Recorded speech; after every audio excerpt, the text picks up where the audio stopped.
എനിക്ക് നല്ല വിവരമുണ്ട്. പക്ഷേ ഞാൻ ആദ്യം മുറിച്ച് കഴിഞ്ഞിട്ടാ ക്യാബേജ് കളയാം. കാരണം അത് കുത്തി വെച്ച് വരുന്നതല്ലേ, തമിഴ്നാട്ടിൽ നിന്ന് വരുന്നതല്ലേ ഓരോ സാധനങ്ങൾ വിഷമിച്ച്. ക്യാബേജ് അത് ഞാൻ കളഞ്ഞ കളർക്ക് ഇഷ്ടമില്ല. ഇൻഗ്രീഡിയൻസും വേണ്ട. ഇതിന്റെ കൂടെ ഞാനും ഉണ്ട് അടുക്കളയല്ലേ. ഹായ് ഗായ്സ്, ഇന്ന് ഞങ്ങൾ അടുത്ത വ്ളോഗും കൊണ്ടുവന്നിരിക്കുന്നു. ഞങ്ങളും 1001 മണ്ടത്തരങ്ങളും. അത് മണ്ടത്തരങ്ങളല്ല, സാധാ വർത്താനം പറയുന്ന ഇവർക്ക് മണ്ടത്തരായി തോന്നുന്നു. നിങ്ങൾക്ക് തോന്നിയില്ല? പ്രാക്ടീസ് ചെയ്ത് ഓക്കെ.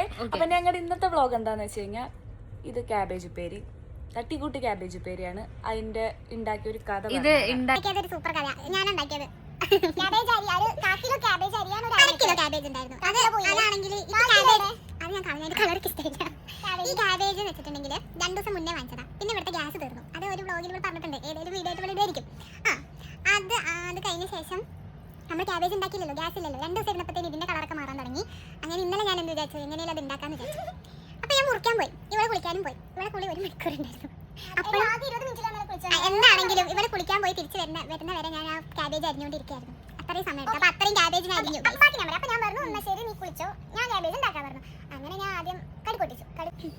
അപ്പോൾ കടുക് പൊട്ടിച്ച കഥ ഞങ്ങൾ കടുക് പൊട്ടിച്ചു. വറ്റൽമുളക് ഇല്ലാത്തതുകൊണ്ട് നമ്മൾ എൻ്റെ കഴിക്കുന്നത് അധികം ഇൻഗ്രീഡിയൻസും വേണ്ട. ഇതിന്റെ കൂടെ ഞാനും ഉണ്ട് അടുക്കളയില്ലേ. അപ്പോൾ വേറെ എന്ത് പണിയില്ല ചേച്ചി ബിസിയാ, കുളിക്കുന്ന വരക്കില്ല. അപ്പോൾ സാധാരണ നമ്മൾ വിവരമുള്ളവരെന്താ ചെയ്യുക, ക്യാബേജ് അരിയുന്നതിന് മുന്നേ കഴുകി വെക്കും. ആണോ? എനിക്ക് നല്ല വിവരമുണ്ട്. പക്ഷേ ഞാൻ ആദ്യം മുറിച്ച് കഴിഞ്ഞിട്ടാ ക്യാബേജ് കളയാം. കാരണം അത് കുത്തി വെച്ച് വരുന്നതല്ലേ, തമിഴ്നാട്ടിൽ നിന്ന് വരുന്നതല്ലേ ഓരോ സാധനങ്ങൾ വിഷമിച്ച്. ക്യാബേജ് അരിഞ്ഞതിന് ശേഷം കഴുകി വെച്ചു. ഇവിടെ തമിഴ്നാട്ടിൽ നിന്ന് വരിക, അതെവിടെയായിക്കോട്ടെ, വിഷയമല്ലോ. ക്യാബേജ് അരിഞ്ഞു വെച്ചു, അരിഞ്ഞത് കഴുകി വെച്ചു. പോട്ടെ, കടുക് പൊട്ടിച്ച് ഞാൻ ക്യാബേജ് ഇട്ടോട് കൂടിയിട്ട് ഈ 1 കിലോ ക്യാബേജിൽ നിന്ന് 1/2 ലിറ്റർ വെള്ളം ഈ കടുക് എനിക്ക് കുറച്ച് വൃത്തിയുണ്ട്. ഞാൻ പച്ചക്കറിയൊക്കെ നല്ല കഴുകിയിട്ട് ഉണ്ടാക്കും. ഇവിടെ കഴുകൂല, അതാ പ്രശ്നം. നമ്മളൊക്കെ ഇലക്കറിയൊക്കെ ആദ്യം കഴുകാം. ഞങ്ങളുടെ കുറ്റിപ്പുറത്ത് അങ്ങനെയല്ല, ക്യാബേജ് കഴിഞ്ഞിട്ടാ. കുറ്റിപ്പുറം പരിസര പ്രദേശികൾ ഉണ്ടെങ്കിൽ നിങ്ങൾ എങ്ങനെ കൈകാറുണ്ട് കമന്റ് ചെയ്യും. പറഞ്ഞുതരാം. ആ തിളച്ച എണ്ണയ്ക്ക് ക്യാബേജ് ഇട്ടതാ.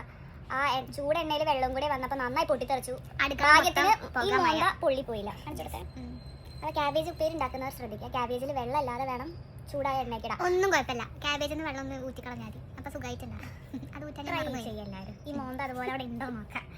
അപ്പൊ അത്രേ ഉള്ളൂ. ഞങ്ങൾ പോയിട്ട് ചോറുണ്ണട്ടെ. കുറെ നേരം നന്ദൂന് പരിപ്പ് കറി വാരി കൊടുക്കാൻ വിശന്നിട്ടാ ഞാൻ ചോറെടുത്ത് വന്നേ.